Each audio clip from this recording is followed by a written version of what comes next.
going to talk a little bit about pesticides. It's springtime. There's a lot of flowers and trees and pests, insects and so forth that are coming out, mice and rats and so forth. So you may be tempted to use some sort of a pesticide at times. First thing that I would say about pesticides are the mixing rules. Many times what people do is when they're mixing something, they think if a little bit will do you good, then a lot more will be better. Please do not do that.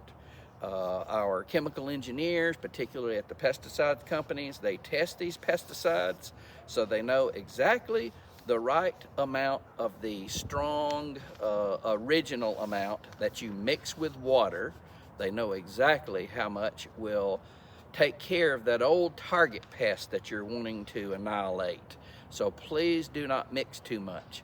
If you do mix too much, you may get EPA involved because there could be a fish kill or some other type of environmental concern, and they will start taking samples, soil samples. They'll find out who mixed it too strong and used it incorrectly and illegally. So be sure and follow the directions on the label as to how you mix your pesticides, herbicides, algicides, fungicides, how you mix them correctly.